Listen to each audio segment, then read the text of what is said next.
I'm Maria Kapsali. I'm from the School of Performance and Cultural Industries.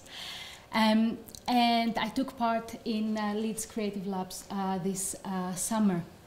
And I just wanted to put my participation a little bit in context. So I finished my PhD in 2011 and I got the position in Leeds in 2013. So I'm very much within that kind of frame of an early career researcher. And my research has primarily manifested through publications.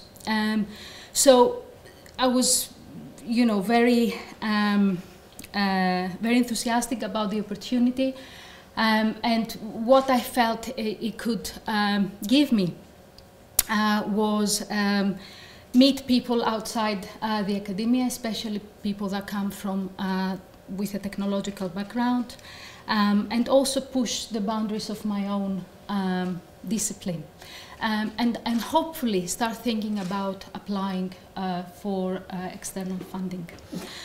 So I took part in the summer edition, and you can see me there in the back, and I was partnered with Simon East, who is a technologist that specializes in the development of applications for mobile phones.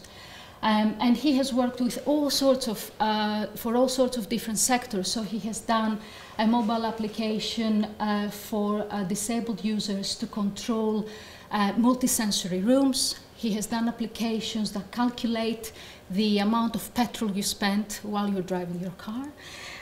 He has also taken part in Light Night with Body Mixer, and maybe you've seen this because it was right at the front of the Arts Gallery in Leeds. So he was, I guess he was interested in both solving creative problems, but also thinking about his own technological and artistic practice.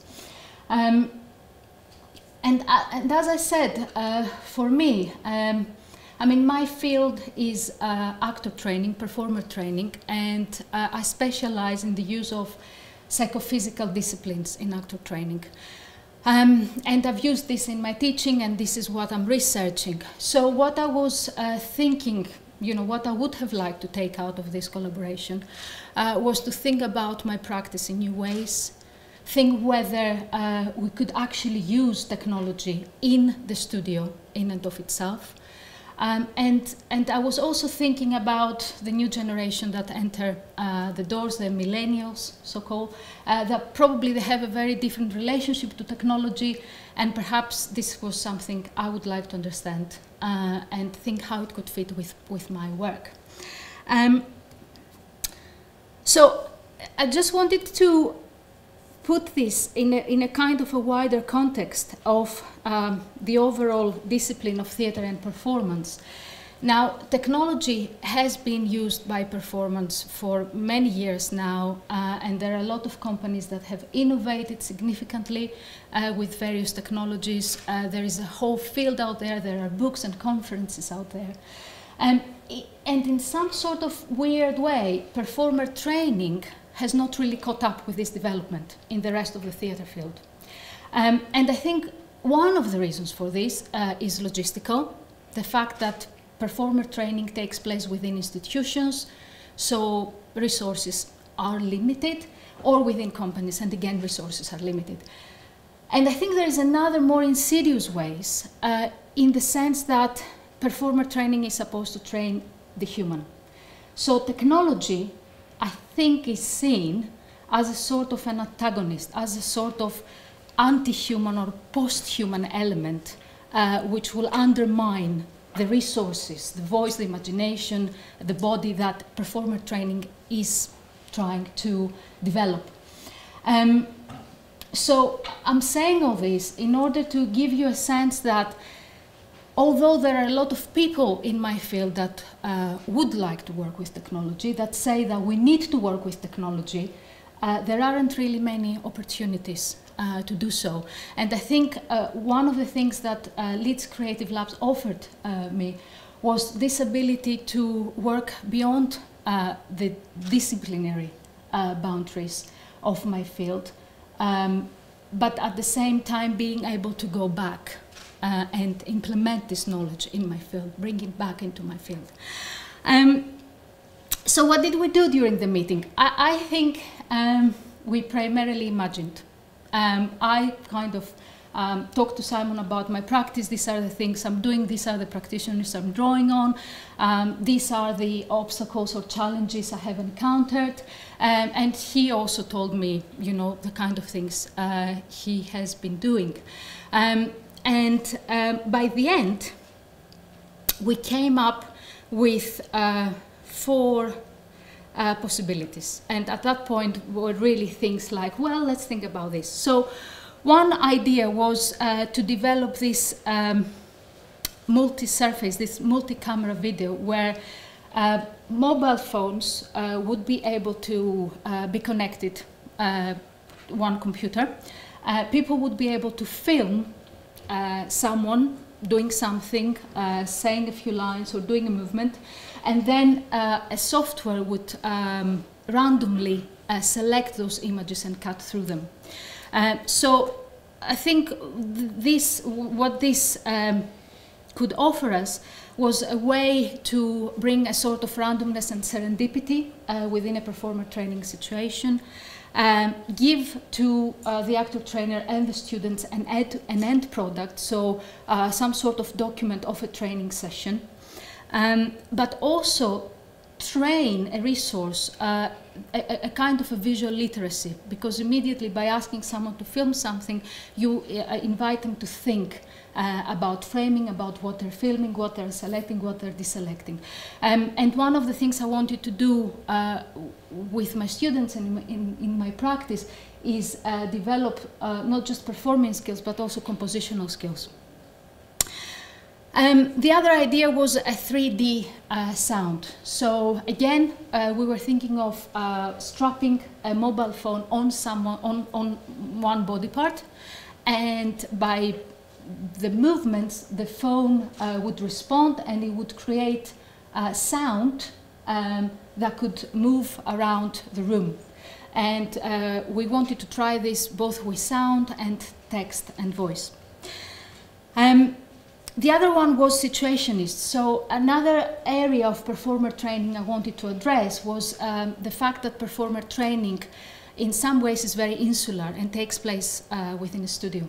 And I think that in some ways or in some cases it kind of loses its relationship to well, to the outside world. So I was thinking of breaking this barrier down. How can I bring the outside in and the inside out? So one of the things we thought about was create what we call a situationist app, and there are apps like that already out there, where it would invite participants to engage with some form of training, with some form of exercise through their mobile phones at any one point during the day. And then finally, location tracking. So again, I was thinking about civic spaces, how we can bring in civic spaces and social spaces into the studio. So we were thinking of an app where it would allow a group of people to walk outside and engage with all sorts of different actions, and then a group of people inside being able to watch and respond to what the group on the outside were doing. So this is how, you know, this is how far we got to by the end of the creative lab. And then the next step was to put in an application for another scheme that is offered by the CCI Exchange, which is the Ignite scheme. So we did this, we finished this around end of July, and then in September I put in an Ignite application which was successful. And for the Ignite application, we worked with the first, so the multi-camera video and the 3D sound. And as it happens, you know, in research quite a lot of times, the thing we thought was less interesting actually proved to be the most interesting. So I think that the multi-camera video kind of fell flat on its face, whereas the 3D sound actually really showed quite a lot of potential. So if I have the time, I would like to show you just 1 minute, just so you get a sense of how the how the thing was actually working. And we did the workshop with second year students I sourced from the course in PCI. So if you see here, this is one of the students is holding a mobile phone here, and the other ones are simply responding to the movement that she's doing. And then there is another student that is outside the improvisation, and you'll see him in a minute, that again holds a mobile phone. And the whole idea was that the person on the outside controls the space as a kind of a three-dimensional musical instrument, whereas the people on the inside respond to the sounds that are being created. But then, of course, because there is sound being created by this person's movement as well, there is this idea of composing through movement. So I'll just show you a very, very short clip so you get a sense.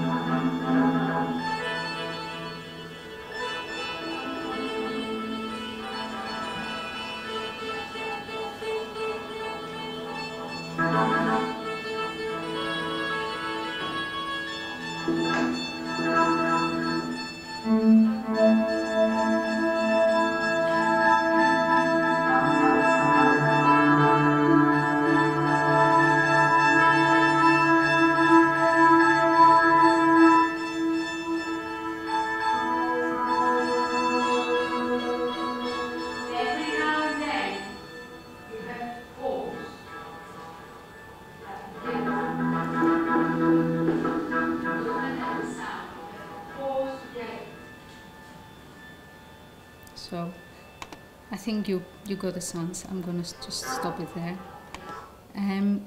Okay, so the Ignite project consisted of 4 sessions that, as I said, looked at the multi-camera application and the 3D sound. And then what came out of this in terms of research was the groundwork for developing a larger bid, which I'm in the process of developing right now. All the research I did for this project, I'm currently writing for a chapter in a book, and I'm also giving a conference in July, again on the use of mobile phones in performer training. So, you know, I'm thrilled. I'm here to speak to you about this scheme, because I think it's one of the most rewarding, invigorating schemes we have at the university. And for me, what it did very, very well was the fact that it really managed to strike a balance between structure and freedom. So the scheme took in charge of all the logistical aspects. When are we meeting? For how long? Who's paying whom? You know, how much you're getting paid. So all of those things were dealt with. And at the same time, it gave us complete and utter creative freedom. And at the same time, there was this sense of belonging, of sharing, of seeing what other people are doing, but also we weren't dragged down by any kind of expectation about producing an output as such. So I think I'm going to leave it there. Thank you very much.